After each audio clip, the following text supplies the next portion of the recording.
At laking gulat ko nga, biglang nangitog na naman yung kalapati ko at nag-free flight na nga pala kami ngayong araw. At nakakatuwa nga lang rin, gawa ng isang araw lang nga nakalipas pero grabe yung ating fish tank, ang linaw na agad. At update nga pala sa ating mga bantam.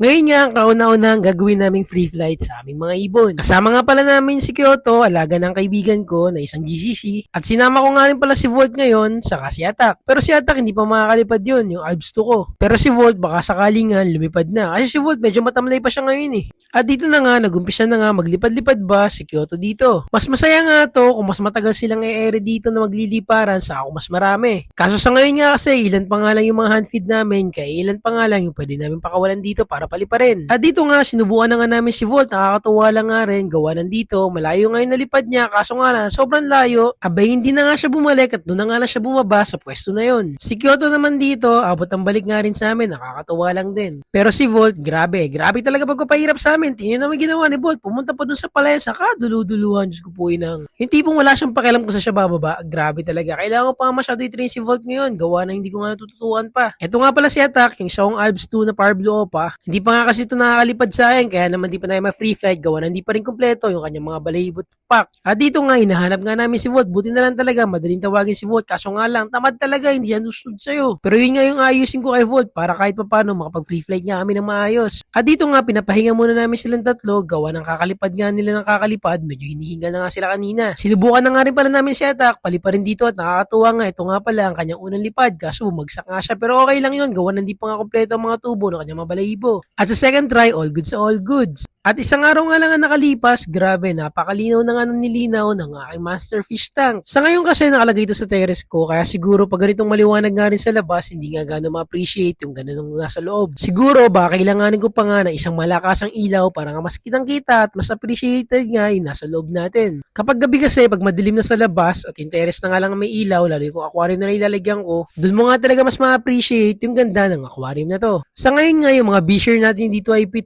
at yung iba nga natin nilagay na Danyos at Gapi, kompleto pa naman yata, mukhang wala pa nababawas, mukhang hindi nga sila kinakain ng mga bishir. Gawa ng baka nga naninibago pa sila sa lugar. At dito naman nga, nakakatuwa lang din, gawa ng yung mga tanim kong halaman, ang ganda nga pala ng setup dito. At sa mga nagtataka nga pala kung bakit nilagay na namin nag-isda kahapon, ganito nga pala yung nangyari na yun. Bali habang nag-ayos nga pala kasi ako ng tank, nagdala na nga yung kaibigan ko sa akin ng kanyang isda. Ang sabi naman niya kasi sa akin, hindi naman nga daw yung masailang kaya okay lang. At isa pa, hindi nga nawas yung gamit namin. Di pwede nga pala yung tubig na gamit ko, yung sa Jetmatic ba? Kaya naman wala nga akong problema sa magiging tubig nila, gawa ng wala kang chlorine yun. At dito naman, laking gulat ko na nga lang na pagsilip ko sa kalapati ko, grabe may itlog na. Hindi ko nga ina-expect to, gawa ng yung anak nga nila, hindi pa naman talaga totally sobrang laki yung pang pwedeng pangwalay. Kaya naman gagawin kulit yung ginawa ko nung una ng itlog nga ito. Humiram nga muna ako ng isang itlog dito sa naglilimlim ko na Texas para nga ilipat doon sa itlog ng kalapati ko para pagpalitin muna. At namili nga ako na medyo maliit-liit lang para kaya nga nilang limliman. At dito naman, pinalit ko na nga, kinuha ko na nga dito yung itlog ng kalapati at nilipat ko na may itlog ng Texas.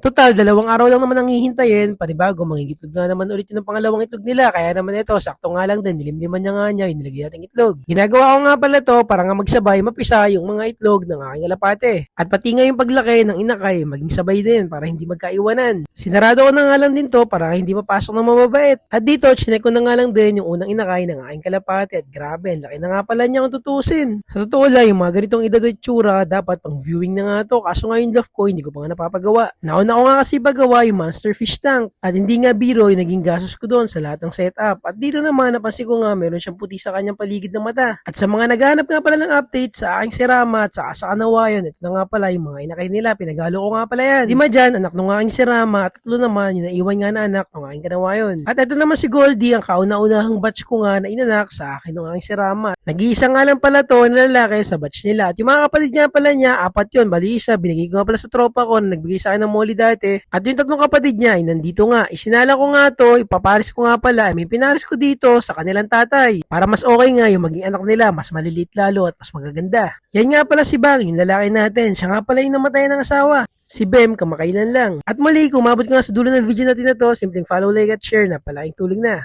Farm Life, peace out.